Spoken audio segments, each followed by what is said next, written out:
on, man. This one's a wrap, man. 42-21. What, 7 minutes left. I don't think the Steelers throw the ball far enough to come back. 15-85. On your mind for this Sunday evening wild card weekend. All right, man. Any surprises? You've seen Saturday and Sunday's games. All right. Still got one going on. No surprises. No surprises. The chalk line stayed pretty clear. The only one Niners Cowboys, because the Cowboys is the only home team that didn't win a game so far. So that's the only one that's kind of a shocker, but it's not a shocker because one thing about the 49ers, they're stubborn enough to just keep running the ball. Jimmy G cannot be the reason why they win or the reason why they lose. They're gonna live and die running the football. So that's probably the closest shocker we've had so far. Oh, and the Patriots getting blown out the way they got blown out. That's about it. That was interesting. I just saw a stat that it was a perfect offensive game by the Buffalo Bills. Not one punt, not one field goal. They scored every possession except the kneel downs. That must be a first time ever, especially versus a Belichick team. Oh, Lord, we already got a picture of Stephen A. laughing at it on his Instagram. Let's throw it up there. There he is. About the Cowboys. Oh, there he is. You know what's going to be on tomorrow. He had the crab laughing. Them boys, all them boys. Stephen A. is a Giants fan. What are he laughing about? That he can live one more day knowing the Cowboys will not win a Super Bowl this year. The Giants have won a few Super Bowls in our era. And I think, were we at UCLA? I think you were still at Washington Prep the year they won, was it 1992? When they practiced at UCLA?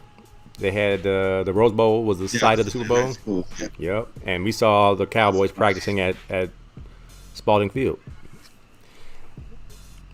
That was interesting. Way back in the day. All right, man. Let's go through these. Let me see if I can get some scores. Just to kind of recap. Wild card weekend. Saturday. Where'd it go? All right, Saturday, man. Them Raiders versus the Bengals. Bengals pretty much handled their business, 26-19. Raider fans, we all know them. We all love them. What did you expect, though, man? I thought the Bengals were going to blow them out, to be truthful with you. I know the Raiders kind of backed in the playoffs, won 3 games, and down the stretch, and got themselves in not the Super Bowl, to the playoffs. But they played a good game, and actually it was probably the more entertaining of all the games, because the Raiders had a chance. They had a legitimate shot to actually win that game, and I didn't expect it. I thought the Chargers presented more of a problem for Cincinnati than they did, but the Raiders actually had a good game plan. But, the Raiders suffer from Derek Carr. Derek Carr he's not that guy. So it's hard for them to do what they do well. And then Josh Jacobs he has a cracked rib, and he still played, and he had a good game. I think he ran for 130. Yeah, he was. So it was a good game. He protected that rib. I saw him holding the ball a certain way and trying his best not to fall down when not necessary. But he played hard for a guy that had a cracked rib. I can't see how he did that at running back, as much contact as they get. But yeah, yep. And then the surprising game, Buffalo, almost a 50 burger on New England, was a perfect offensive game. Where do they go from here, man? It's clear. You said Dave Carr's not the guy in Vegas, and now we kind of know that this rookie that Belichick has anointed as the quarterback of the New England Patriots, he's limited. And it didn't look like they had any answers whatsoever for what Buffalo was doing offensively. And this is a New England defense. Belichick's defenses shouldn't look that bad, no matter how bad the offense is playing. They should not give up more than 25 points. But that was crazy. Yeah, Buffalo after the first New England game, Buffalo has really circled the wagons on New England. And the second time around, they didn't blow New England out, but you can see that they showed that they were the better team. And I think this time around they were like, we're not going to get beat. So, they kind of went at it. They go after New England. Mac Jones to me is exactly what Brady was when he first started at quarterback. Very limited. Brady has gotten better over the years. I don't know what the TB12 method has done for him. But they did surround him with a lot of talent. New England on offense is void of talent. When you look at those New England teams early in Brady's career, they had a lot of talent on both sides of the ball. This New England team doesn't. You had big name receivers. You had a good running game. They had all that stuff. And Brady was just a game manager at the most. So you got to give Mac Jones a little time. You got to remember, even the GOAT, Brady, didn't start as a rookie. Mac Jones did. He got cast in the fire because Cam didn't want a COVID test. So it kind of make things a little bit different. And that Buffalo Bills team, despite not having their best receiver, they still were the better team. They're good. They're a dangerous team. I think they get bored in the middle of the season. But as for the Raiders, the draft is coming up, which I don't see too many quarterbacks in the draft that I would go, I need that guy. I want that guy. That'll be coming out. So, the Raiders are going to probably be stuck with Carr, or maybe they'll make a move for Deshaun Watson, or, find somebody, the NFL guys move around all the time. So, you never know how that might go. But I don't see.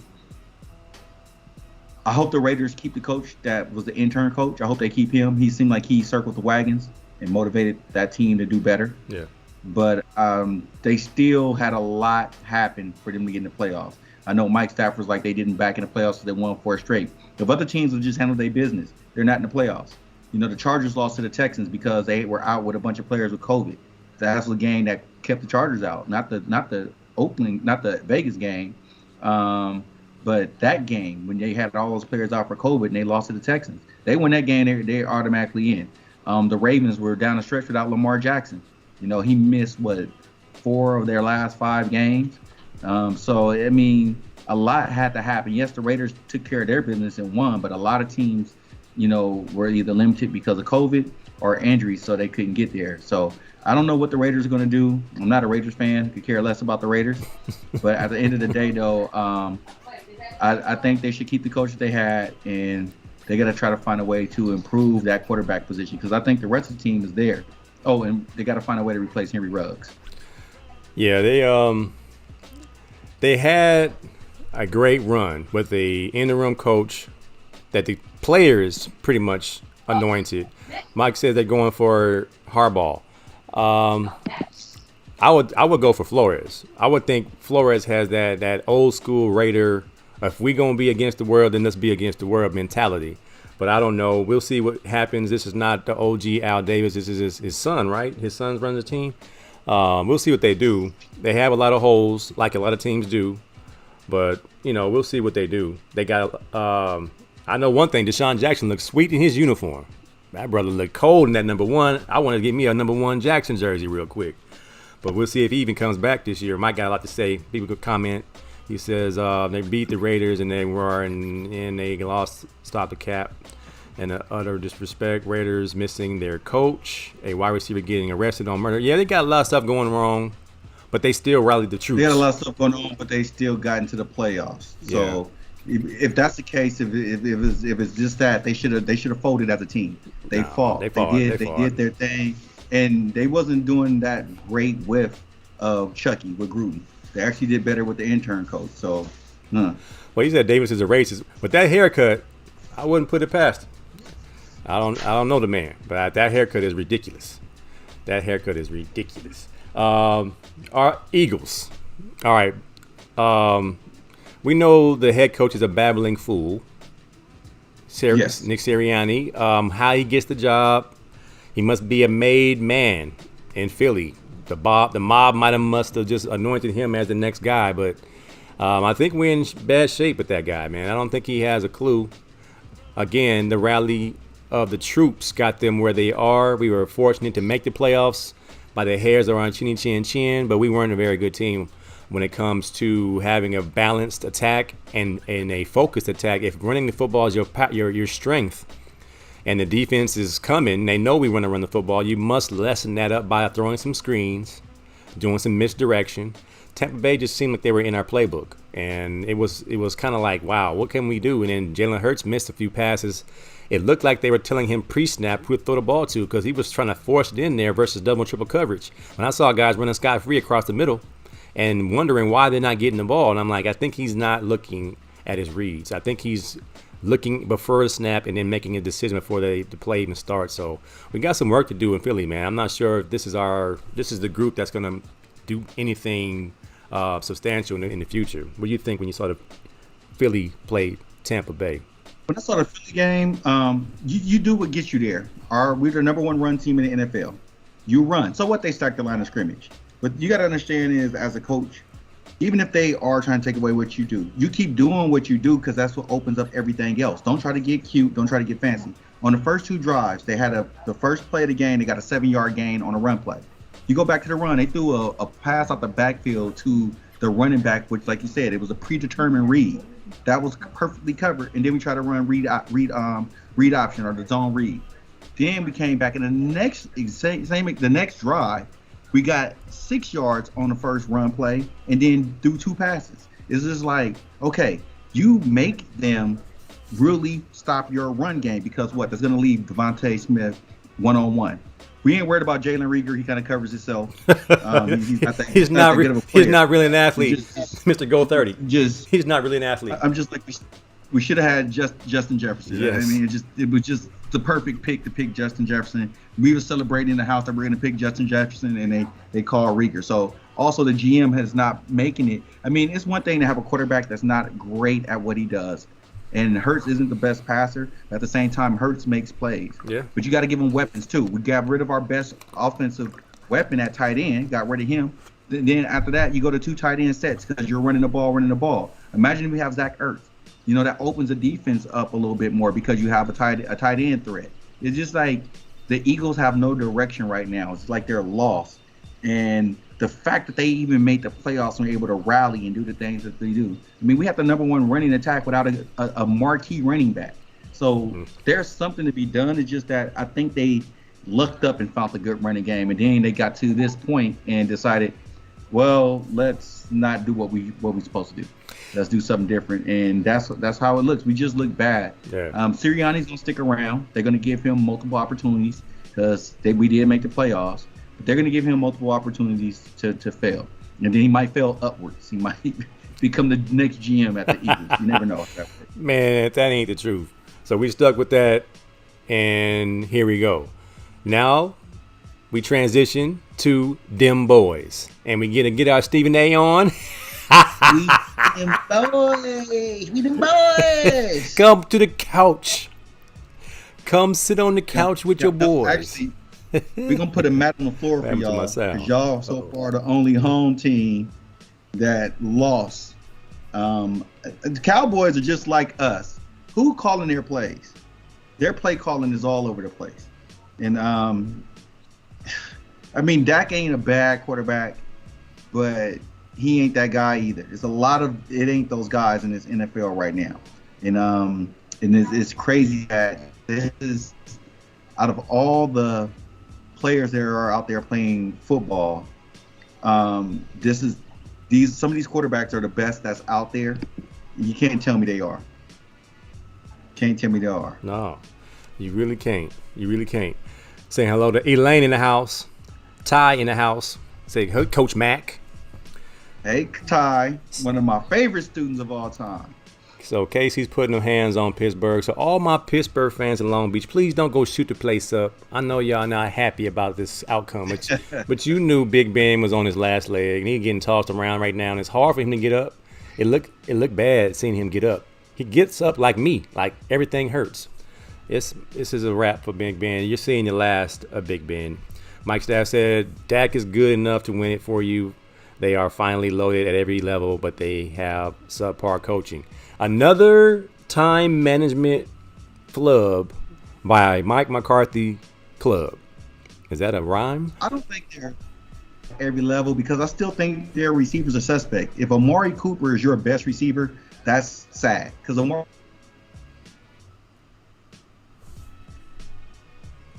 You're not really loaded at running back. Then neither one of them are averaging over 100 yards a game, and combined, they're only probably getting about 130. So, I mean, what really carried the Cowboys this season was their defense caused a lot of turnover. But all year long, all we heard about was how loaded the Cowboys were. They actually won a turnover battle today, and they still lost because Dak isn't that guy. He's never been that guy.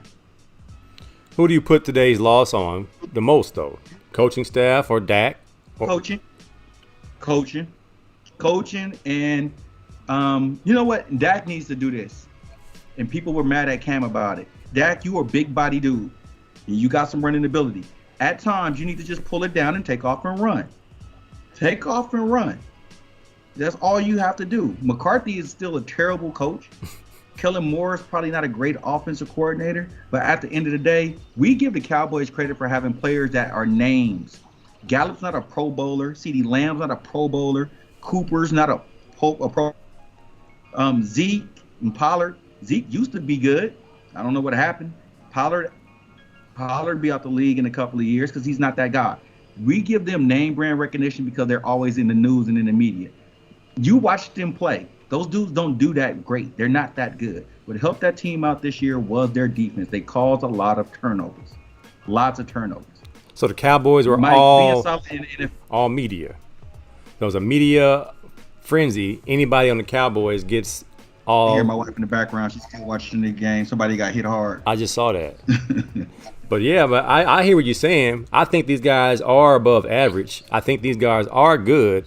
I just know that the Cowboys get way more love from a lot of media pundits saying this is the year for them and this and that. And they have a lot of expectations being the former America's team. I think the Patriots overtook that, even though the Patriots have more haters than lovers. Same thing with the Cowboys. When you have a Cowboy team this loaded, in my estimation, these guys are loaded. 3 solid receivers, 2 solid backs, a $40 million quarterback. They're solid, man. I ain't say you said they Pro Bowlers. No, they ain't not Pro Bowlers, but they could be voted into the Pro Bowl. They're not all pro, meaning the best at their position, but they can make the Pro Bowl by popularity standards, and they can, hold their own. And these guys are hard to guard. I think I think Amari Cooper's good. I mean, you say he's not good. I think Amari Cooper's good. I think CeeDee Lamb is good. Gallup is good. He disappeared. Yeah, well, it's how they approach. Like the Cowboys supposed to be a running team.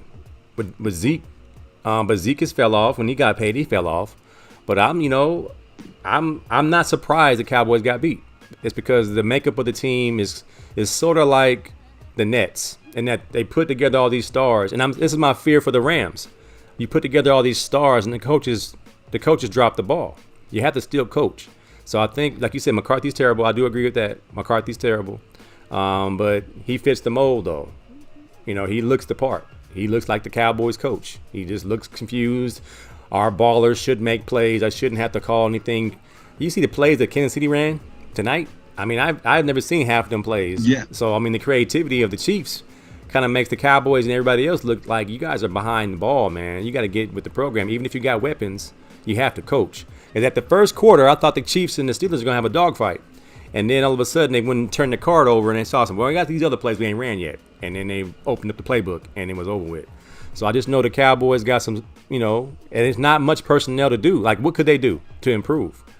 I believe Dak can get it done. I believe those 3 receivers can get it done. Those 2 backs can get it done, maybe 1 or 2 more years. I think it's still McCarthy and Kellen Moore. They're the problem, man. They run that Big 12 offense. And then it's the NFL, man. You got to be a little bit more creative than that. A lot of comments over here. Let's check it out. Mike thinks CeeDee Lamb and Cooper and Gallup are good. McCarthy and Kellen Moore, Mark Paul said McCarthy and Kellen Moore tricked that off. So it goes to coaching. Zeke Pollard, he thinks they're ballers. Michelle in the house. I believe Jen's in the house as well. What's up, Jen? What's up, Michelle? Coaching and defense wasn't tough enough. That's always the case. Most teams don't have 3 solid receivers and can play 2 running backs. That's why the Cowboys' loss is a bigger loss than the Eagles' loss.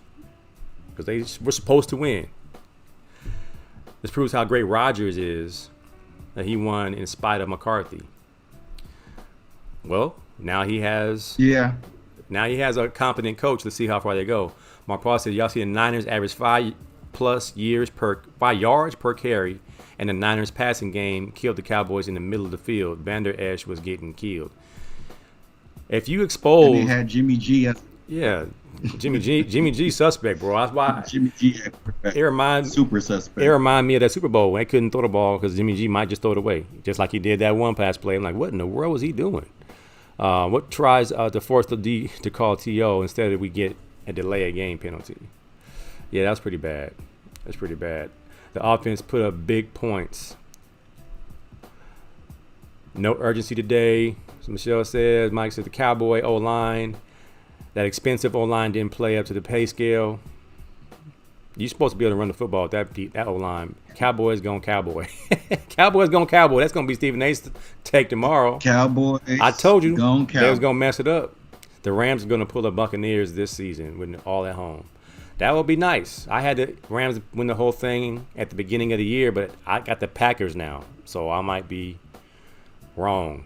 Matthew Stafford ain't that guy either. Matthew Stafford ain't to that the guy. other team as much as he loved throwing in his own team.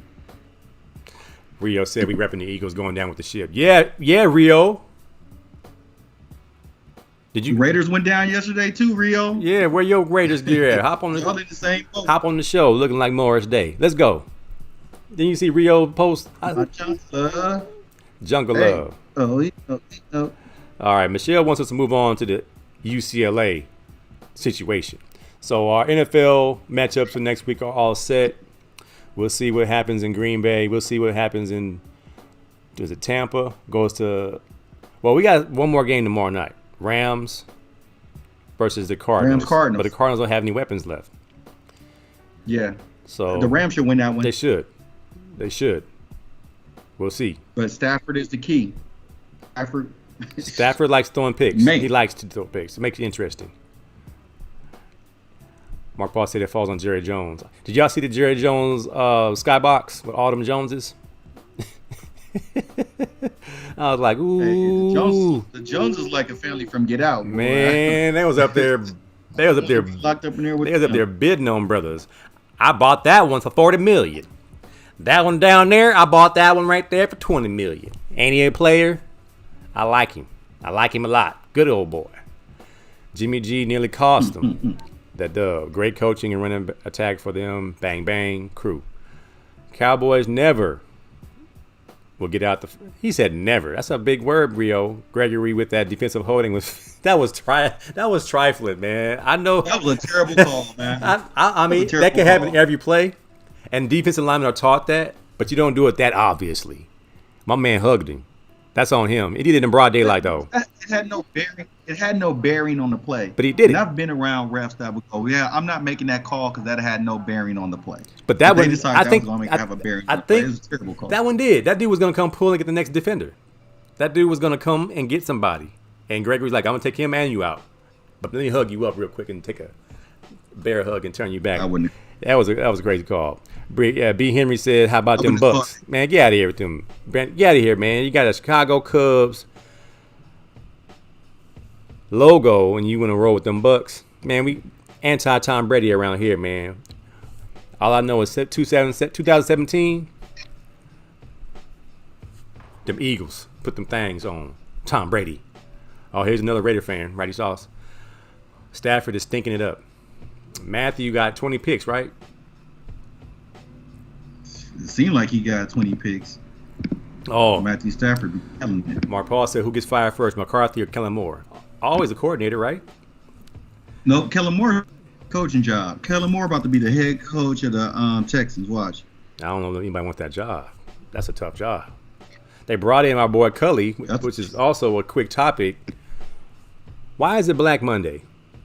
Why can't it be Red Monday? Why is the day everybody gets fired Black Monday? I take offense to that. I don't know. I take offense to that. So when you take offense to it, I take offense to Black Monday. It should be like blood, like the bloody wedding in Game of Thrones, or the bloody Monday. Oh, the red wedding. The red wedding. The red wedding. The red wedding. Where everybody dies. Not Black Monday.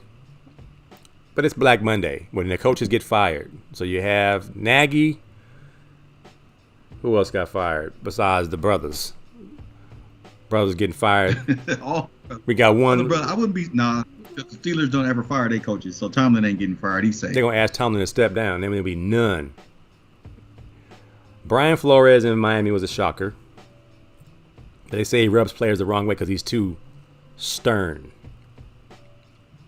But Belichick rubbed everybody the wrong way, and he's the perfect coach. Well, some of these young cats need a rough and tough disciplinarian to get the act right. So Miami played. Especially if they come from modern day. Man, especially if they from modern day. Mark Paul. And I'm watching Tua play, man. And I'm like, what? Why did his arm look like it's weak? Like it looks like he's struggling to throw the football. I was like, I used to like how left-handed guys throw, but he's the only guy it just looks like it's a struggle to throw the football. So that's probably what Flores is like. You take too long to throw the ball, man. I'm gonna just let the ball go a little quicker. Cutthroat Monday, says Miss Mac.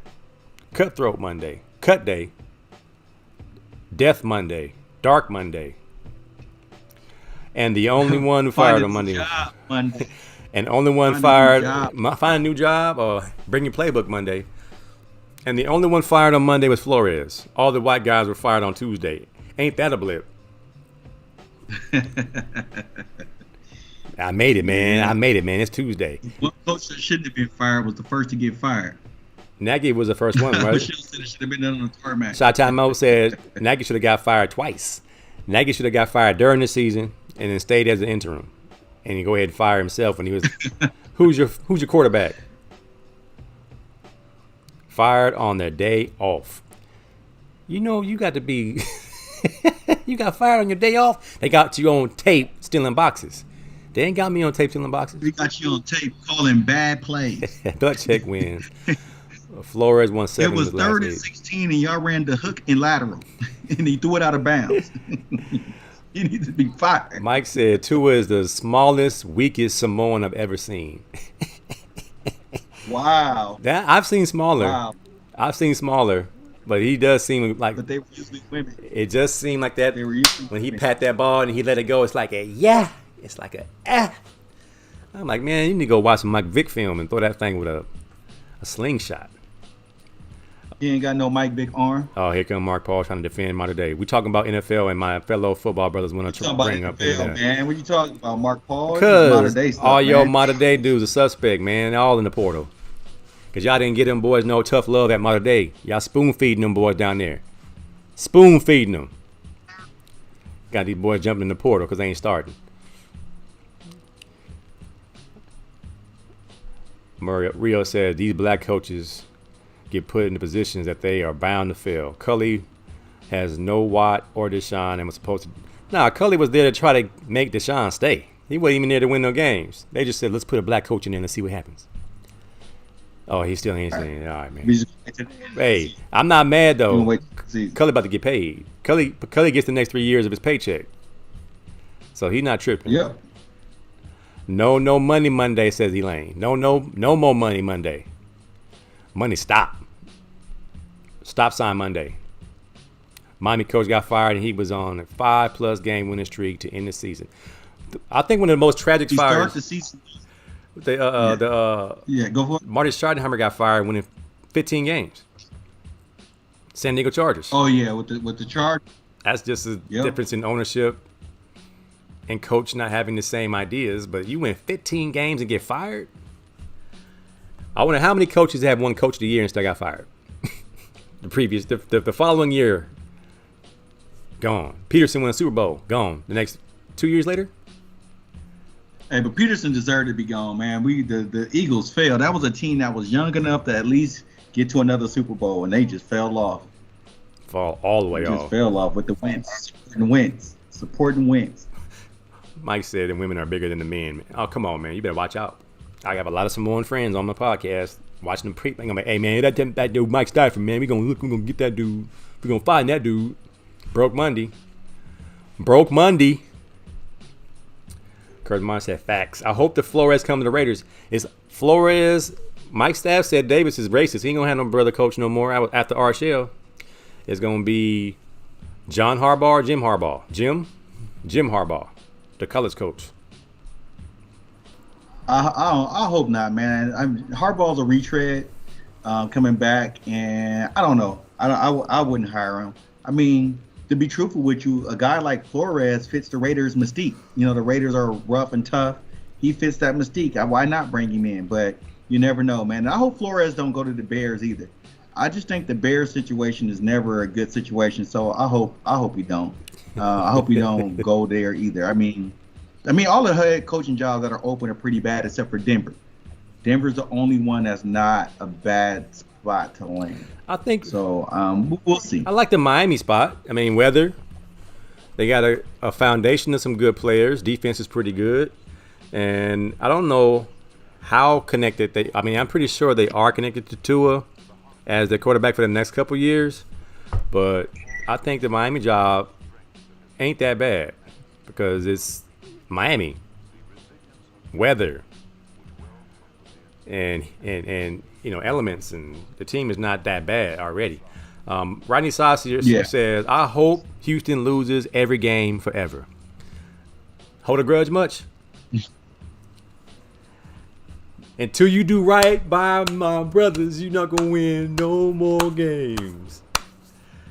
I mean, I mean weather, but it's a bad job because you have a coach who, dude had a winning record against Belichick. Dude was 24 and 25 after you gave him a weak arm tour to work with, and that's one of the main reasons why you don't want him is because you have a quarterback that's not prime time, and he knows that. He's been around prime time. Got to remember, been around Brady, so he know what prime time quarterbacks look like. Tua ain't it, and he just like, man, let's get Deshaun Watson, and now the GM don't like him or the owner don't like him. I mean, you can't love a player to your detriment to not winning. You know, y'all say it's a business. It's a business decision. It seems like every time you get rid of a black quarterback or a black player or a black coach. But then it's, I love this other guy. He's a great character guy, and you'll lose to his detriment. Yeah. You know, so it's just how it works sometimes. I don't know, man. The Dolphins. I hope the Dolphins don't win for a long time because of getting rid of Flores. I think Flores deserved to have at least 2-3 more opportunities. You figure in that position. When Detroit fired Caldwell, cursed. Miami just fired Flores, cursed. The Texans fired Culley. Yeah, well, actually, that's not even that bad of a look. They gave Culley a 3-year deal. He gonna get paid. He knew going in this was a placeholder. You're just a bookmark, and so he's not tripping too bad. But you figure of all the bros that have been coaching, as we're trying to level the playing field and have some equity on these sidelines, you would think that. But now we're down to one, and he just got beat. So it's tough out there, man. It really is. Brandon said Bears' job is never a good situation. But the Bears went to the Super Bowl not too long ago, right? In 2000s. They did it with bum quarterback. Yeah. They had a bum at quarterback. The Florida quarterback? What was this? Yep. Rex Grossman. Our boy Rasheed Davis played on that team. They was defense. That's it. Defense is like Bobby Boucher need to score a touchdown because we can't score on offense. Bobby Boucher, It's up to you. Gruden got $100 million contract and had no winning seasons. Help me make sense of that. You know why? They thought Chucky was going to be the one. No, he did win the season. The playoffs a couple of years back. Remember, but Carr was hurt, which probably wouldn't have made a difference anyway. Rio has a pretty lengthy statement. He says, I hate to say this, but I realize that across the board, black individuals has to be God. Tomlin in parentheses.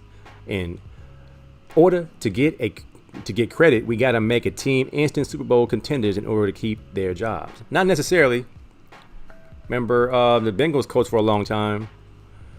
I forget his name. I know he's talking about Smith. No, Bengals. What's Bengals? Somebody will type it in. He's at Arizona State right now. Right. He's at Arizona State right now. But he was there forever.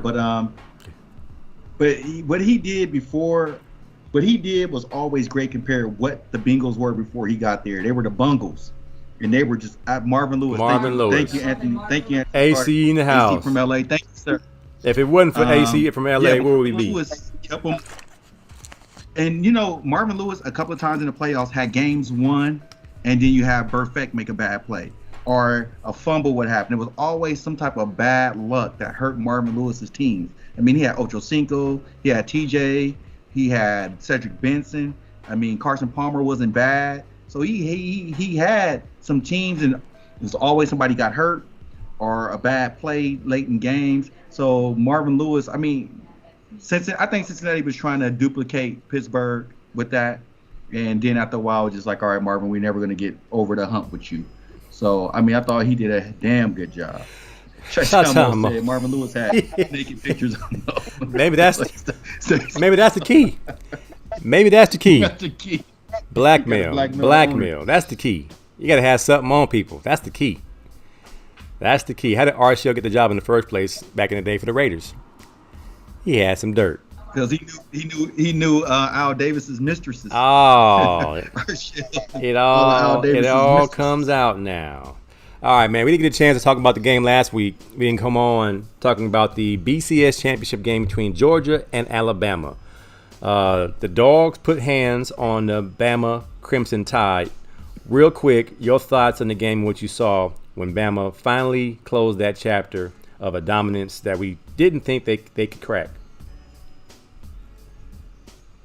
I don't know, man, because it seemed like that game all changed, and I know a lot of people don't want to, they don't want to give it that. But once Williams got hurt, the receiver Williams got hurt, Georgia wasn't scared of him no more. Georgia was not scared at all. Georgia was just like, go get him. Because you got to remember before, I know early in the game they almost got a strip sack on Young. They're giving pressure. But Williams was such a deep threat, such a game breaker that Georgia had to keep the safeties out of the box. Then after a while, Georgia, once he went down, Georgia's like, them young dudes ain't going to beat us. Let's go.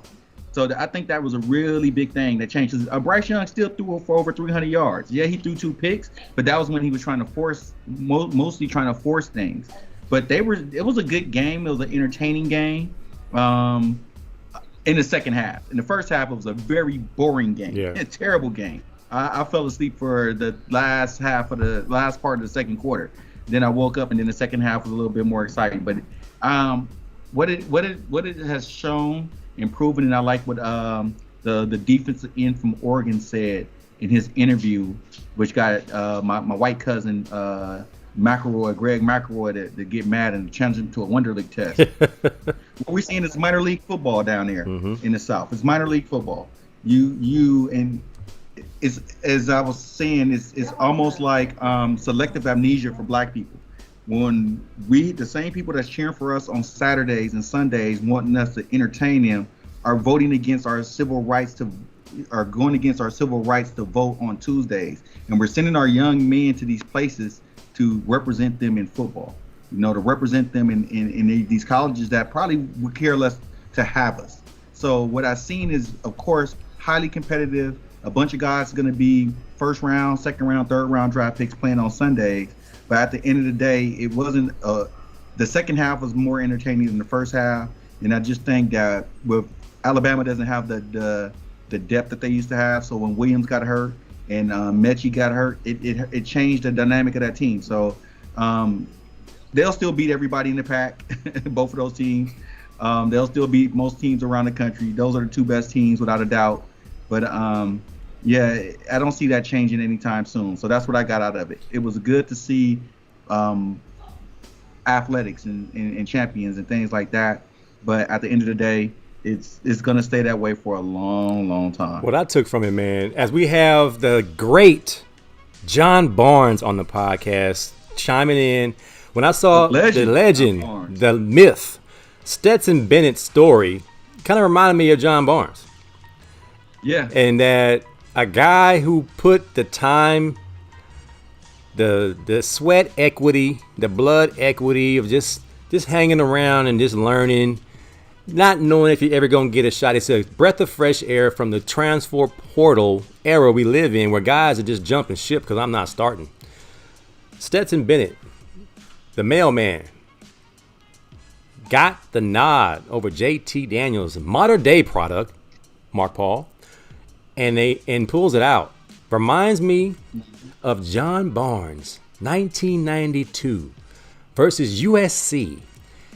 Every quarterback, for some reason, was unavailable. But John Barnes steps in, the blue-eyed killer, steps into the huddle, drops dimes to J.J. Stokes for one of the most memorable victories of my life. I was on the sideline wearing a UCLA sweater, extra large, right in the middle. I mean, dime after dime. It was the perfect, for all the recruits in the stands being recruited by UCLA that day, I think every recruit in the stands was like, I'm coming to UCLA. Because John Barnes and J.J. Stokes put on such a show. They put on a show. It was something for the ages. It was right there with our 96 win in overtime. That's how crazy that win was. I still remember where I was when that game was on. I was at my cousin Barry house, and we were watching it. And, at that point, I was a big SC fan. By the end of that game, I started trying to change my allegiance. I was like, man, this John Barnes and J.J. Stokes, man, these dudes is ballers. I'm like, this is ridiculous. They fall like this. I want to play with quarterbacks like that. I want to catch passes like that. Yeah. So that game was it kind of defined the 90s for UCLA. Oh, man. Not always the best, but that's the teams will rise to the occasion when need be to win some of the most memorable games in school history in the 90s. That was a game. We thought we were cooked because Coach Homer Smith was like, men, we're outmanned and outnumbered, but we're going to go ahead and play. If they go zero coverage of Jason Sehorn versus J.J. Stokes, we're going to throw the slant. We're going to throw the fade. And John Barnes threw that thing up. Stokes went out there and got it. The rest is history, man. It was a fun game to watch. John Barnes, appreciate you hopping on. AC from LA says, you watched that South Carolina stretch you mentioned. I shared a note with, and Rodney Sarsi went through every single play. Bad calls equal 1 point. Go through it after the show. The South Carolina. Got you. All right. AC from LA. Our resident officials, AC Carter and Rodney Sauce Rogers. Resident cheaters. Resident referees. Jimmy Mack has a thing versus all referees and officials and umpires. They all have an agenda. Michelle said, I had no interest in watching it because I didn't care to watch Bama again. Well, Bama lost, so you'll be happy to hear that, right? JB says, if Bama had the backup wideouts like Ohio State, it would have been a different story. Well, everybody's 5-star, though. That's why I commented that every 5-star ain't the same. So that experience is so big. The guys that came off the bench were 4- and 5-star guys. Bama don't have no chumps on the team. According to Rivals and Scout, these kids supposed to have the same caliber of high school careers as the guys that came out. But again, if you ain't got that experience, man, it's huge. It's huge. Now, Michelle is screaming for us to talk about Chip Kelly. And all right, here we go, Michelle. And DTR and Charbonnet, everybody's coming back. All right. When you first heard, I think we heard DTR coming back first. And then we heard Chip Kelly got an extension. Do you feel like we're insane? Doing the same things, expecting something different? Like, what are your thoughts when you first saw it? When DTR came back, I thought it was a good thing. I don't see DTR, and I hate to say this because I'm a big DTR fan. He doesn't have an NFL future.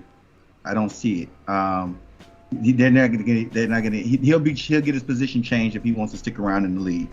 But I was hoping that they were not going to bring Chip back, that we would get that Brian Flores, like we would throw a gang of money at Flores and we'd get him to come in. That's what I was hoping. Under the table. But I don't know if he would take it, but I got 5 on it if y'all want to bring him in.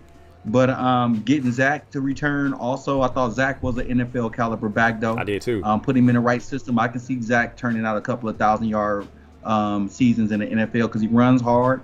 He has good moves. I thought he was good, but it's going to help the rebuild because we lost a lot. We're losing people in the portal. We're losing our best linemen. We're losing our best pass catchers in Phillips and Dulcich. And I'm a big Dulcich fan. I mean, the dude wears number 85, so of course I'm a big fan. But I just think that it's going to help us in that bridge between what's after DTR and what's going to be after Zach to develop, because I don't see us really competing. I mean, I see us competing next year because of what we're bringing back, but I don't see it like, oh, we'll be in the playoffs or nothing like that. We'll probably contend for the Pac-12 South. We didn't have a great recruiting class, so this helps that out because we didn't have a great recruiting class. We're bringing back these ballers. So hopefully Chip got a better game plan, because, we went 8-4, but we didn't beat no teams above 500. We lost to Fresno, we lost to Arizona State, we lost to Utah, and we lost to Oregon. Those are the money teams. Those were the money teams to beat. That would have got us, big things. Yeah, we beat LSU, but the LSU team wasn't good. So I don't know, man. I'm glad we get these guys back, but I thought we should have went a different direction, because Carl Durrell had a better 4-year stint than Chip Kelly. Mora had a better stint than Chip Kelly in his first 4 seasons. So I don't get it. I don't understand. Or maybe we're missing something that they see. Yeah, well, I know Martin Drummond was in the corner, because you don't have a program of any merit without a coach that has more than 1 year on his deal. So you're going into the season. Yeah, shout out to Nkosi Littleton, who makes the show.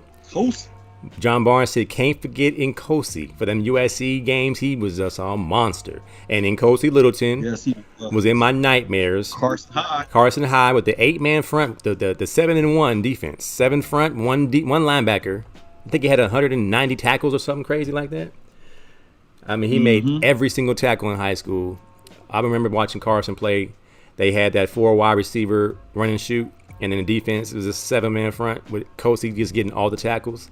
And then you meet him in college, he's the nicest guy, but just the scariest guy you ever want to meet. I believe he was working at the correctional facilities for the young men, but Nkosi. I saw Nkosi not too long ago, man. I took a picture with him. I showed my wife.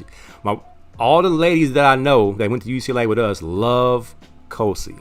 Almost as much as they love Big Bruce. These big, ugly mugs got all the ladies. I don't know how they did it, but they did. Shout out to Nkosi Littleton, brought up by our boy JB, and AC from LA. Shout out to the Big Coast. But no, man, when I saw DTR came back, I'm like you. What was his option? I think to be a grad transfer. Like, you have to go play somewhere else, because the NFL ain't going to come calling when you figure, what is the NFL looking for? Accuracy. Decision making, where he struggles. So I'm like, I don't know if he's an NFL prospect, at this point. And if I'm a 5-year guy and I've had my taste, and I just know that I've probably maxed out my abilities here, I would have went to the Big 12 where there's no defense, and I would have made myself a prospect like Jalen Hurts did. But staying in the Pac-12, you're going to see the same defenses. Now, the SC defense might be worse, because I'm not sure how, Lincoln Riley's going to change the defense's philosophy with the offense that he runs. But the rest of the Pac-12 defenses are pretty tough in comparison to other conferences. So, hopefully they have their mind set on this very weak schedule we got playing against Alabama A&M and Alabama State. And who else we playing? Cal State Fullerton? We got the weakest schedule. Alabama. We play Alabama, Birmingham. We play Alabama State. I think we play Mater Dei. I'm not sure. That's a toss-up. We might get beat by Mater Dei. We play 2 HBCUs, man. Yeah, we play. We got a week, and we got 8 home games. So, I mean, UCLA got a chance. They got an opportunity. They got to get it rolling early, though. They got to beat both those Alabama schools early and in blowouts. It can't be up in the air games, So it's going to be, or is it South Alabama? It's one of them Alabamas, man. That's not the Crimson Tide or the Auburn Tigers. So it's tough. I want to see that HBCU game, because I want to see how our react to and I'm not sold on us playing FCS teams. I just really don't like that at all. I've never been a fan of that. All right, man. But I figure you can play a Mountain West team or somebody like that. Let's go. I got the schedule on the screen. Bowling Green, Dub, Bowling Green, They're orange and white. We got to win that game. Mm-hmm. That's September 3rd. Alabama State, September 10th. That's got to be a dub. That's the HBCU, right? Yes, Alabama State's HBC, the Hornets. Alabama State Hornets. Yeah, we mess around and lose that game. South Alabama. That's not HBCU though, right? Yeah, that's it. South Alabama, the Jaguars. Are they HBCU? No, they're SES? They're no. They're D1. They're in the Sun Belt. They're in the Sun Belt Conference. All right, that's supposed to be 3 dubs. Colorado. We lost to Colorado this year, didn't we? Colorado snuck one on us. At Colorado. So we got 3 home games in a row. Should be dubs. At Colorado in September. How cold will it be? That won't be cold. It should be hot. It should be kind of humid out there in September. Should we beat Colorado at Colorado? We should beat Colorado. We should beat Colorado every time we play Colorado. This ain't the Colorado of the 90s. We just lost to them this year. We lost to no, 2 years ago. We lost to them 2 years ago. This year Colorado beat us? In Colorado. I thought Carl. No, we beat them this year. We beat them. We lost to them that first year Colorado was there. All right. Washington at home. They're in disarray. I think we can get the Huskies this year. That should be a dub. That should be a dub. Utah's never an easy win. Matter of fact, it's an L. Yeah. We gonna lose to Utah. They just tougher than us these days. Utah's a new Stanford. Yeah, Utah's most definitely new Stanford. They are way tougher than us. Saturday is a bye, October 15th. And we come right back and play Oregon. You might lose that one. Oregon at Oregon. Time to be announced. They might put that thing at nighttime so we get our heads beaten at night. That's the worst. Saturday the next week is Stanford. The Nerds. At home. And Stanford's been down for a minute. Is this the old Stanford coming back, or are they going to be weak again? I think they're going to stay weak. So what's that? Let's see how many wins is that. 1, 2, 3, 4, 5. 5-1. 5-2. 6-2. Arizona State. We never know how good Oregon might be, though. Oregon got a new coach. We don't know what culture that dude's bringing in. Right, but it would be a better culture than they had. And they still got dudes. You didn't like Mario Cristobal? The crystal ball, what does the future say? No, he's going back to Miami, right? So that's yeah, he's at Miami. 6-2. Stanford, let's say we beat them, 7-2. Arizona State at Arizona State, they're going to be better. Jaden Daniels going to be a third-year starter. Is it going to be a win or a loss? Arizona State could be a loss, 7-4. Arizona's a win. They're in the crapper. Oh no, that Arizona team is tough, man. They looked bad early, but they got tough late in the season. And he's bringing in a great recruiting class for Arizona, at least for Arizona. That dude's recruited his butt off. If they're going back to the amoeba defense, to the nemesis, then they will be. I'm giving them a dub. Michelle says I'm being generous. SC, after we beat them 60-something to whatever, we put 60 points on them. They got a new coach. They got a lot of guys coming. The SC game is always a toss-up. I'm gonna say it's at the Rose Bowl. Doesn't even really matter. We beat SC. That makes us what? 9-4?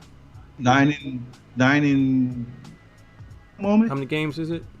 You say so? We said 1, 2, 3, 4, 5, 5-1, 5-2, 6-2, 6-3, 7-3, 8-3, 9-3 if we beat Cal last game of the season.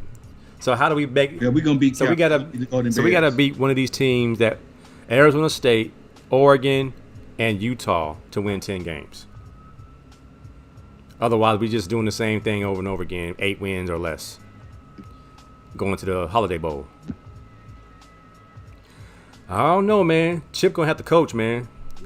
I mean, shoot, you got a 3-year deal.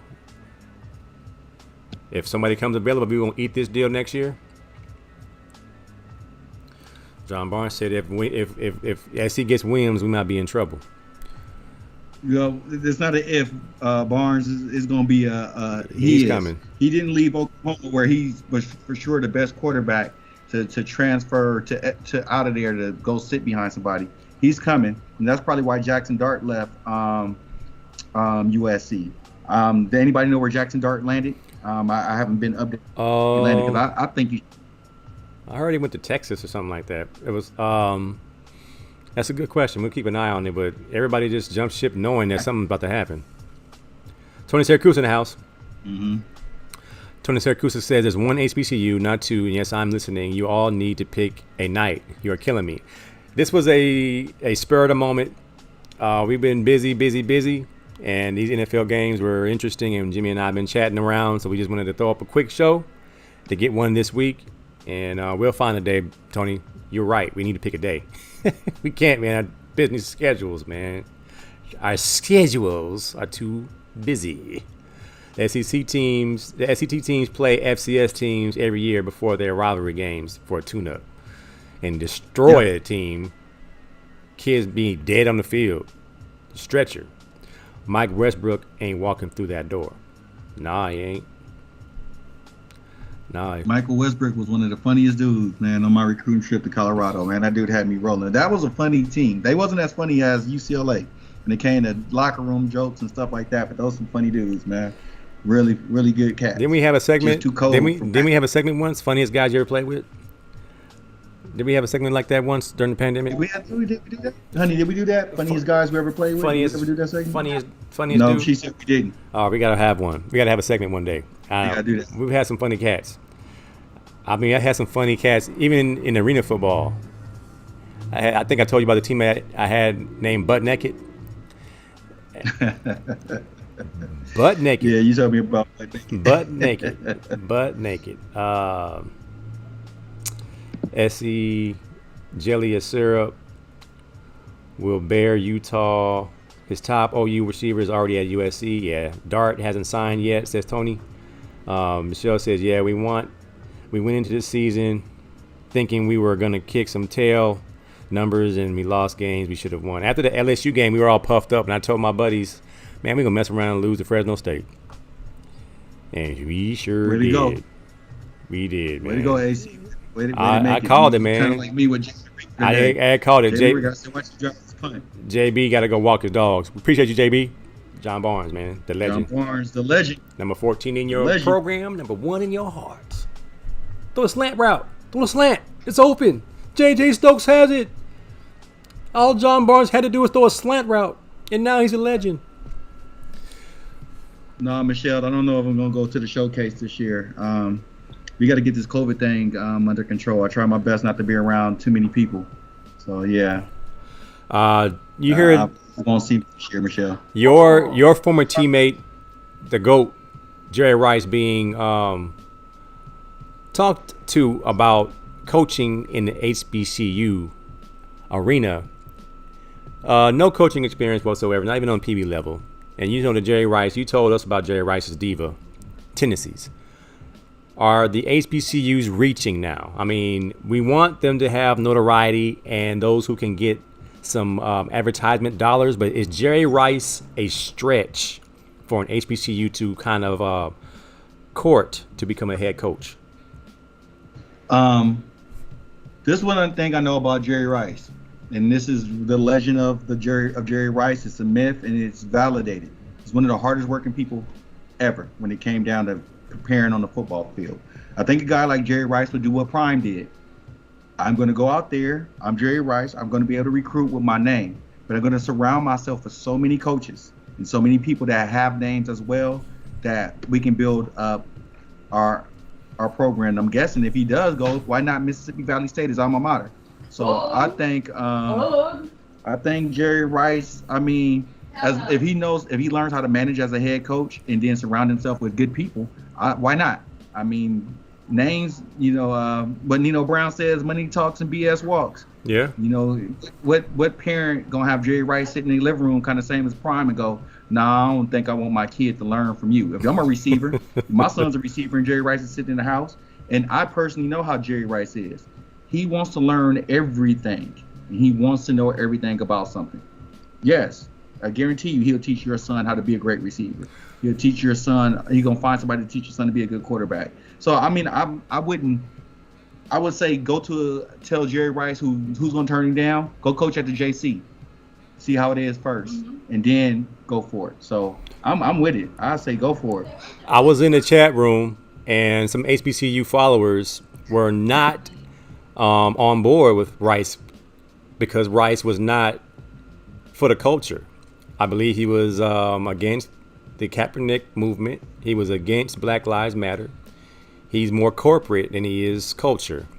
So for that matter, would he have a black guy going into it? And that some parents that might be a little bit more on the woke side will be opposed to that because when his history comes up of him, I'm not sure if he's a Trump supporter, but you know, if you're not down with Kaepernick, you kind of do your math. So is he too corporate? Is he too established to relate to the HBCU caliber athlete? Prime can get down because Prime has never lost his hood, but Jerry Rice is pretty corporate. I met Jerry Rice a couple times. Prime made it cool to be hood. Prime made it cool to be hood. I mean, I never wore a bandana in a game until I seen Prime do it. Then I put it on a bandana. You know, I hit it good under my helmet because I didn't want to get in trouble. But Prime kept it. He kept it, as they would say, he kept it 100% black when he played. Jerry Rice is a different type of dude. I remember he's still a little bit older than Prime. He's come from a different era, you know, and I think so. I mean, I believe in giving him a chance. I believe in giving him an opportunity because if I'm a struggling program and I put that name on a marquee, it will attract something. Yeah. It's going to attract something. Tony Syracuse wants to know how long will Dion stay at the HBCU? I think about 2 more years. No, I think he should stay long term. I think he's going to dip as soon as he gets a chance. I mean, because this is the thing with Prime. I think because you're selling us on the HBCU thing and you haven't won big at the HBCU level yet. You've won, but he hasn't won big. He needs to establish a legacy. He needs to be like not as long as Eddie Robb, but he should at least win about 4 or 5 SWAC titles, especially with the talent that he's bringing in. He win about 4 or 5 SWAC titles. It'll bring up the profile of the HBCUs, but then he can always pull that, I'm going to my alma mater. And I think that's the only place that he should ever leave Jackson State for is to go to Florida State. Because if you go anywhere else, I think it'll make him look like a hypocrite. And I think Prime understands that as well. So I think he should stay for a while. Don't leave too soon. Dominate for a while. You think he should stay, but you think he will? Do you think he will? I mean, I think he should stay, but I think he will leave eventually. Think about the money at the especially at the Power 5 schools will trump anything. And not that Prime need the money, but that money can be spread out to your assistants, which is going to attract you to have the best of the best assistants because those guys got to live. And that's what helped Nick Saban out. Nick Saban has a good salary, but his assistants get paid too, really good. It's hard to pay his good assistants on those HBCU coaching stipends that they're probably getting, unless all of a sudden you start to build that HBCU brand, which, like we talked about it, once Prime signs that first 5-star white quarterback, that's when it's gonna get, you know what I'm saying? It'll legitimize that HBCU when that white quarterback from Texas goes to Jackson State homecoming and they playing Southern and the bands are battling and the girls are dancing and the crowd is getting hyped. He's gonna be like, I'm here. This is where I'm gonna be. But until then, I think Prime should stay. He said when Travis Kelce's nephew goes to the black college homecoming and Keisha dance up on him and she gets to be his host for the weekend. And she said, these my girls, Tanya and Nicole. Hey, Keith. Keith Kelsey has committed to Jackson State University. He'll be on cover of Jet magazine like, hey. Doing TikTok dances. Kelsey finds extra Keith Kelsey extra eligibility and leaves the Chiefs to go to Jackson State. Keith Kelsey, strong arm quarterback out of Holbrook, Texas, 5-star recruit going to play for Prime at Jackson State. Pictured here with 3 co-eds from Jackson State. All right, man. Transitioning. A new segment on the 1585 show. This is called the Tender Love segment. In honor of our esteemed, original Tender Love player, Anthony Davis. we want to talk a little bit about these soft players jumping in this portal. What are your thoughts, man? There are players from Bama looking for new places to play. There are players jumping the portal because they have hints that somebody might be transferring to their team, so they jump in the portal. What do you have to say about those who are not willing to earn their job and stay where they are and make good for their promises? It's the culture, man. This is how it is now, man. We talked about it a couple of weeks ago. A kid who transferred high school 10 times. He's traveled all over the country just to go to high school.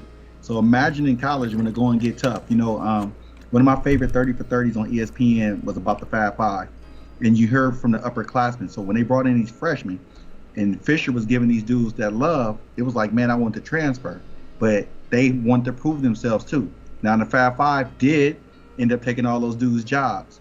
But that depth that they had in those Michigan teams, when you can take out Jalen Rose as your point guard and bring in the previous point guard from the previous year, Michael Talley, in the game that can still run the floor and do things that you need. So I don't know, man. I don't get it, man. I mean, like my wife just said, coaches do it all the time. But as a player, coaches are already established. They getting checks. As a player, it just seems good when you fight to earn that spot. I mean, when I didn't know about what the depth chart at UCLA was until I got there in the summer and started working out with them. And I seen Anthony Cobbs, and I seen Rodney Lee, and I seen Avery Anderson, and I seen JJ, and I seen Kevin, and I was like, dang, I think I made the wrong choice. But then it was like, if I can go out there and at least compete with these dudes as a young guy, I'll earn my stripes. And then by the time they're all gone, then I'll be that guy. So to us, we were always taught to try to raise your level to be better than the guys that are better than you in the moment. These guys aren't like that, man. And so it's just weird, man, because we do it, man. Even kids change Pop Warner programs. One kid you'll be playing in Long Beach one day and then in the Valley the next day or the next season. So it's just really crazy on how it is. I think it's just a culture, man. Everybody wants to be handed something instead of earning it. Yeah. Very few kids are out there really working to earn it. And those are the ones that, like you said about the quarterback for Georgia. I mean, that dude could have kicked rocks at any moment. As you hear the story, Georgia didn't even offer him a scholarship. Right. He walked on, and he led him to a national championship. So, these dudes are soft, man. Tender love. Tender love. Second tender love moment. Devin Booker was shooting free throws in an empty arena. And the Raptor from Toronto was back behind the goal, trying to distract him from shooting his free throw. This is the same player who did not want to double team in the open run. Devin Booker, you have made the tender love list. Is this tender or what? It's funny because somebody asked me, how did it feel to play in front of 100,000 at Michigan? I always tell people, I don't know. I was playing against 11 dudes on the field. One of those dudes was Charles Woodson. Yeah. I was worried about. I really wasn't worried about that much.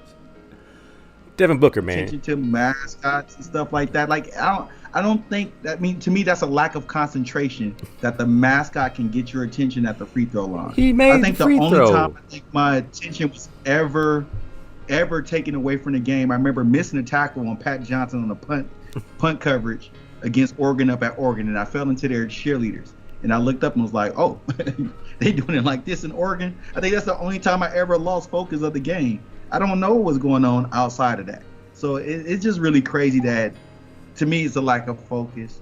And it's kind of a tender moment because the mascot really, that dude getting paid, what, $50, $60 a night to dance around all day in that hot suit? And you complain about him, man. Get out of here, bro. Well, that's weak. I'm mad. He made the free throw, so the Raptor didn't do his job. It'd be different if he missed it. Man, get that Raptor out of here, man. He made me miss my. What came to mind was the scene from Harlem Nights when the guy was shooting dice and Eddie Murphy was a kid. He said, "I can't shoot no kids in the room. I bet not crap. I bet not crap." Our third and last installment of the Tender Love segment. Russell Westbrook. Irvin Magic Johnson, the Laker of all Lakers. Arguably the greatest Laker of all time. It's up for grabs. Kobe and Magic for greatest Laker. But when Magic speaks, it's coming from the heart. He wants the Lakers to succeed.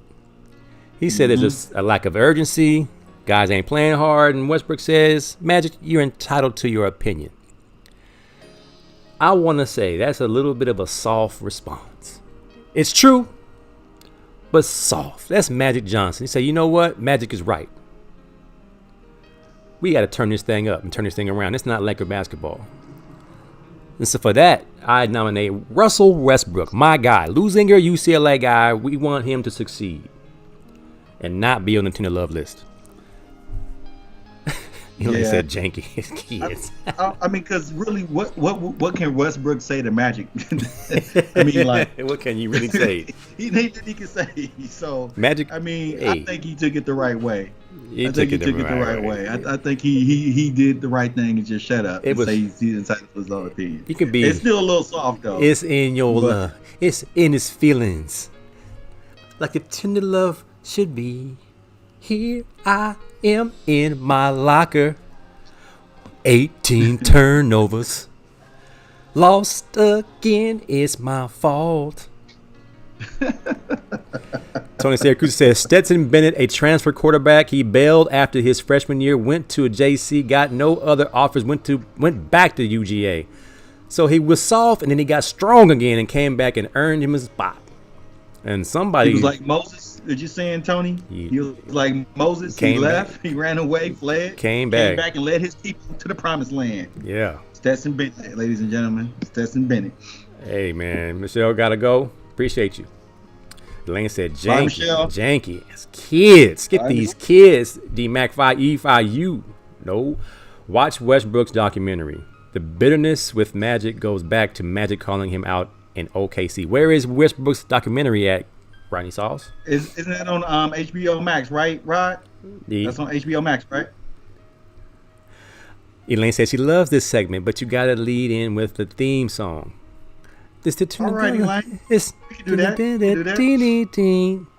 There you go. Tender Love segment is brought to you by Twinkies and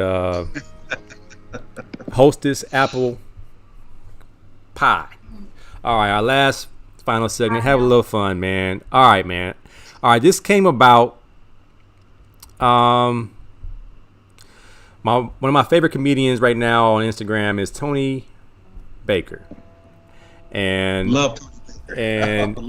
his fame came from voicing over animals and Cram, making animals hit, and Skibbity Paps and Kirkpatrick when you fall. Skibbity Paps and Cram. But I'm the one. I'm the one. He came out last week. He had a Instagram joke came out and said the reason why a lot of black people have diabetes is because we were fed chocolate milk with every meal coming up in school. And I was like, you know what? We did have chocolate milk every single meal in school coming up. And I was like, but that chocolate milk went down so smooth and then come up rough. So ice cold. Get you one from the back on the back that were really far in the back on the bottom that was next to the freezer part and had you an ice cold one with a little bit of frost in it. Ice cold. You was happy. All right. So I posed the question to Jimmy Mack. What are your favorite 5 school lunches? That it includes school breakfast, because school breakfast is hitting sometime. Coming up in the city. You got LA and Long Beach. A lot of the same food was going on them trucks. Top 5 school lunches. I'd love to hear from the people on the chat line too. What was your favorite school lunch? School breakfast with chocolate milk. You have to go with chocolate milk. Man, my favorite was, of course, the LAUSD coffee cakes. Man, that was when you can smell it 2 blocks away. Your walk got a little bit more brisk because you was like, I know it's a long line. I don't want them to run out.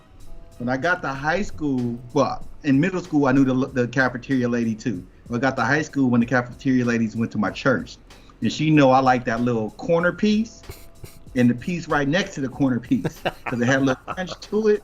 Oh, she would save both of those pieces for me. I get in her line, she pull them out, give me my milk. Oh, those used to be the days. Oh, them coffee cakes was the best. They even leaked the recipe because they don't make them no more.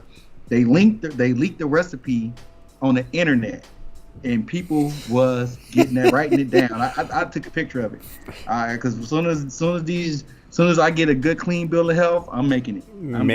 That was nothing but cornbread with sugar in it. D-Mac said pizzas and tater tots. Oh boy. Okay. B. Henry said coffee cakes. Now you said that coffee cake smell. See, I would say a block, because I was like, not the long stretch way of the block, but the side block. And that was the school. I lived a half a block from my school, and the cafeteria was right there on the corner.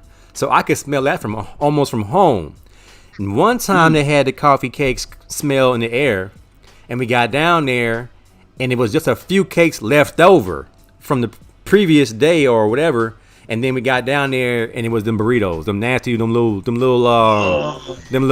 burritos. So if you weren't the first 10 in line, you didn't get the cake, so you was hurt. So eating those nasty green burritos with a chocolate milk, your whole day was messed up.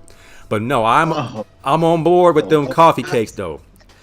My favorite lunch though was that pastrami in middle school. At Marshall Middle School in Long Beach, we had this pastrami sandwich, and it had to be an 8-inch. It seemed like fresh pastrami. At this point, it probably was not, but it had good provolone cheese. It had mustard. It had pickles. It had a lot of meat. Only problem was it was in a plastic bag, so the bread was always soggy if you was not first in line. But the pastrami was banging every time. It's like we only got it like once a month maybe. But if it was a pastrami day, it was on and cracking with the chocolate milk, with the little applesauce, like applesauce and chocolate milk and pastrami. That can't be good for you. Not a good mix in the stomach. But that's what pastrami number one. Next to coffee cakes, pastrami.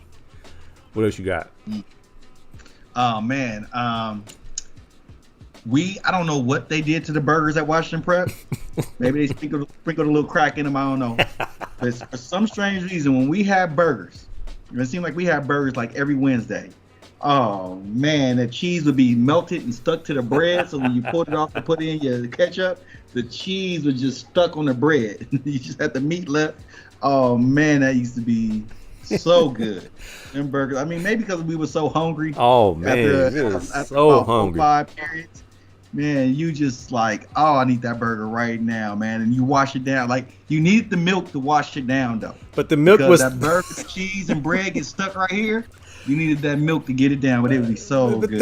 The milk was thicker than cream cheese, though, man. Like, that milk wasn't... Anything to wash down that burger. That milk wasn't going to wash nothing down. You needed a chaser for that milk. It was so thick. BT said he's just thinking about them coffee cakes. He said he's still thinking about them coffee cakes. I mean, them things was hitting. I'm trying to tell you, man, if you look at the recipe, I'm pretty sure sugar was the first ingredient. The first 4 ingredients was sugar. A cup of sugar, a cup of brown sugar, some flour. Oh, man. Just in case you didn't put enough sugar the first time, add more. D-Mac said he went to Hudson and they had cinnamon toast, boiled eggs, and orange juice. Oh, my God. They fed y'all boiled eggs. Oh my God! Man. On the west side of Long Beach at Hudson.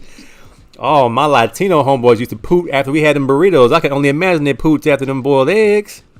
That first classroom was probably as funky as all get out.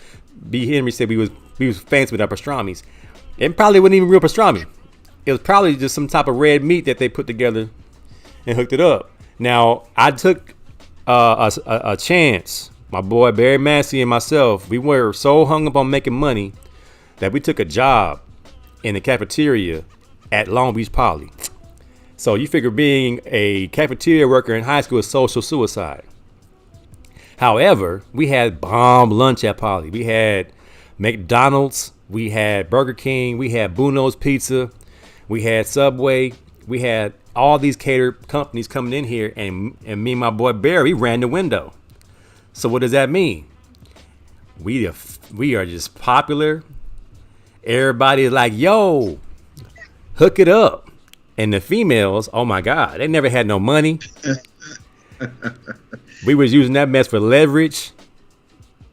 It was on, man. We had Bruno's Pizza, man. That was every Wednesday and Friday we had Bruno's Pizza. Long Beach staple. Bomb every week. And you didn't even have to have chocolate milk. At that point, you could have Sprite to wash it down. We was moving up. We had soda pop. Yeah, if you're going to work in high school, the two best places is the attendance office and the cafeteria. Because the attendance office, you get to see everybody that's new to the school. You have access to your own records. And you erase all your tardies. The place to clear your tardies and absences if you was good. And we got a little $77 every 2 weeks. I said, this is my 77. We get paid and we eat for free. Man, y'all can laugh if you want. D-Max said he had that pastrami in a plastic bag. He said it was fire. Yeah, it was. I don't know. I mean, maybe it's just me. I mean, I got to UCLA. I like them grilled chicken sandwiches over there at Sunset Village. And my wife said those were garbage. She said they were garbage. I was like, that was the bomb. Grilled chicken sandwiches? The bomb. I said, grilled to order? Like, he was waiting. Remember that one brother? He looked like Gangstar. He looked like the guru. He had the glasses. Yep. He was our personal chef at Sunset Village. He'd hook it up and put ours to the side so there wouldn't be any to cook them up. Man, come on, man. Elaine, oh boy, she said in high school it was the cookies. I would get in the morning when they were just made, peanut butter. Oh, man, I remember them peanut butter cookies, boy. Really good. I really think you get a good peanut butter cookie is a good thing. I really think the public school system was out to make us have diabetes, man. Because you think about everything we ate was full of carbs, full of sugar. And then we had them little fruit punches. Remember them little fruit punch? It was like half of. We didn't get fruit punch. We got orange juice. We had you had orange juice had more sugar than fruit punch. So you had the little orange juices, the little fruit punches, and them chocolate milks. Sugar. Then you had spaghetti. They were those orange juices too. Oh man. Ooh, them orange juices be frozen too. Oh in man. The morning, shake them up. Half the time they weren't even sweet, but they was cold. And it was a breath of fresh air from that thick chocolate milk you was drinking, where you had to chew it. Steamed burgers, bread was soft. Yeah, buddy. Quarter pounders at Poly. Yeah. We had them quarter pounders at Poly, boy. Them things was going down smooth, and they come up rough. And one of my favorites that I used to love, but you couldn't say it. Yeah, I mean, I guess I'm an adult now. I can say it because that might start a fight.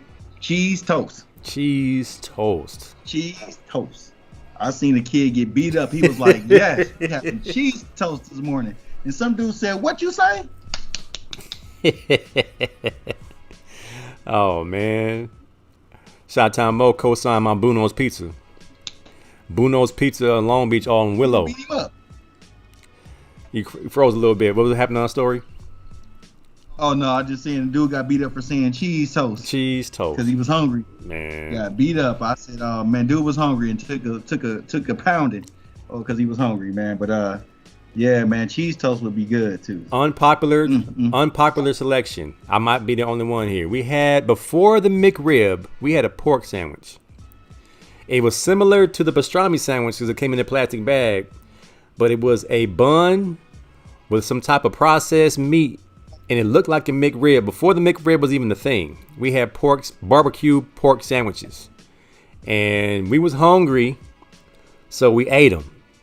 Not sure what it was. It might have just been a hot dog beat up into the shape of a bun.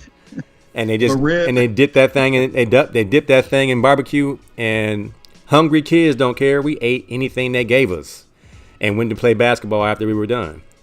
After drinking our chocolate milk and getting fat, getting more sugar in our system, the barbecue McRib, Garfield Elementary, Newcomb Elementary, Marshall Middle School.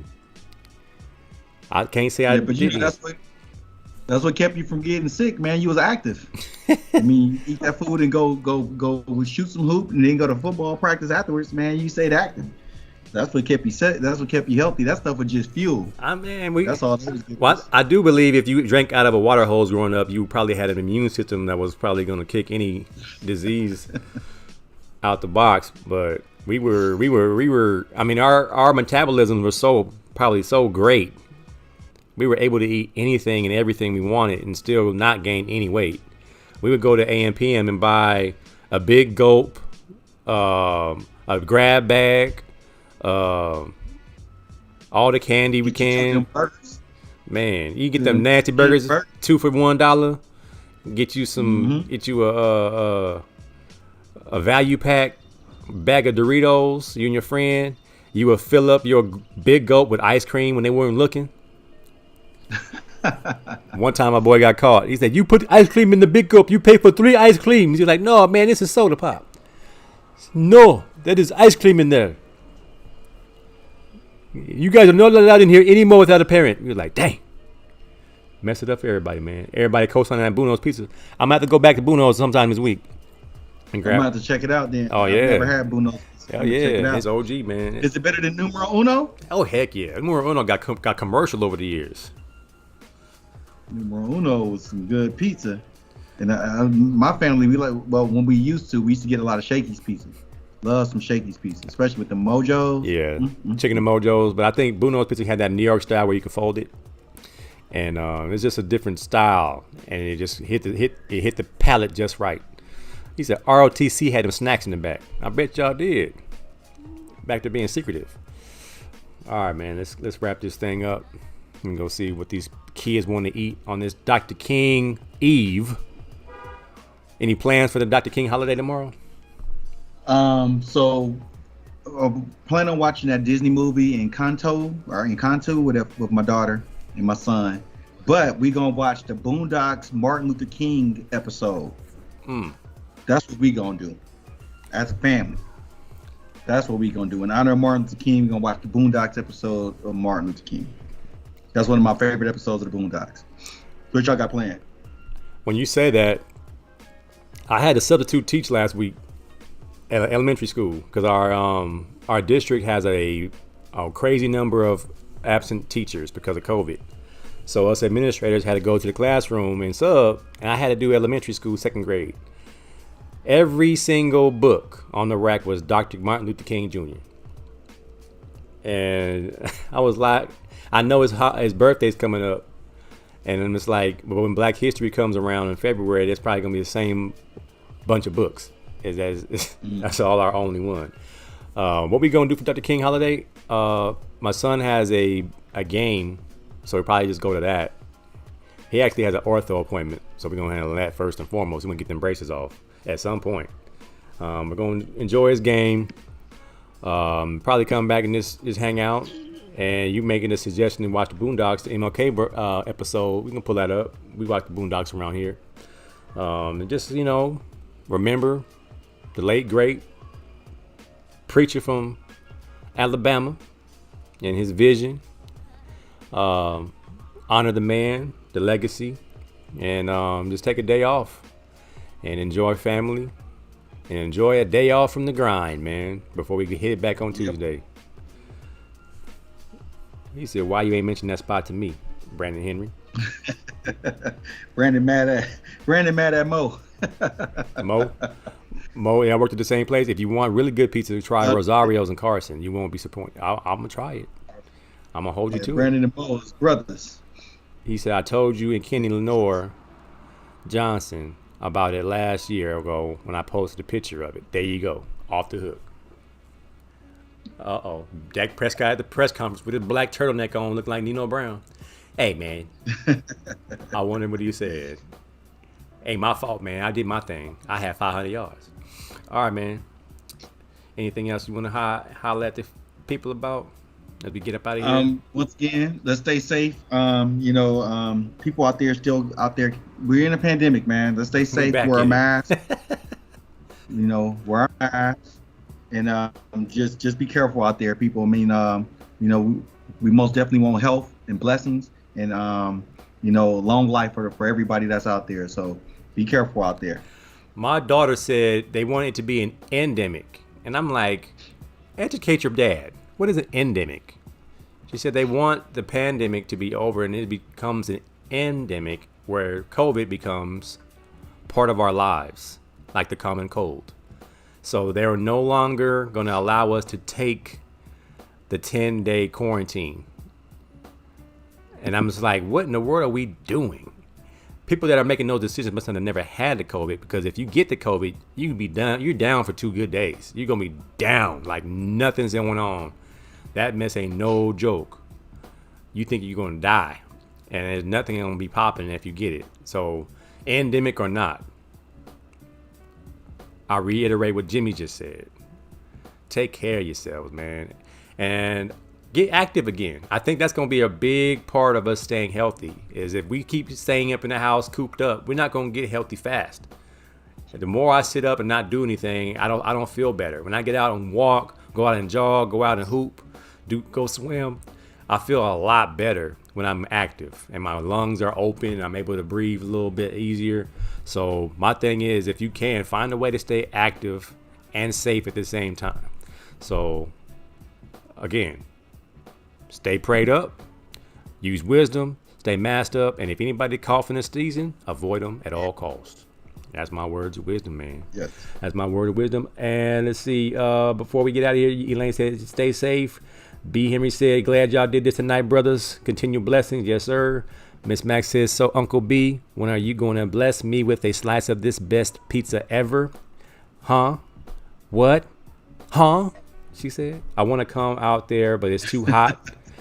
Elaine says, Elaine's living her best life on retirement. Wear your mask and wash your hands, please, says Shot Tomo. He works in the medical field. He knows this stuff, man. Let's celebrate Dr. King and what he stood for. Enjoy the day off. Don't go to work, brothers. Don't do it. Appreciate you, Rio. All right, man. We out of here, man. 1585 show. Till next time, man. Everybody, peace. Peace and blessings. And the Eagles still fly. Eagles fly. Still fly, Eagles. We got to get Nick Sirianni some common sense. We'll be back We got to year. get Nick Sirianni some camera presence. That guy sucks on the camera. I'm not sure what he says to the team, but he's terrible, man. All right, man. Peace out.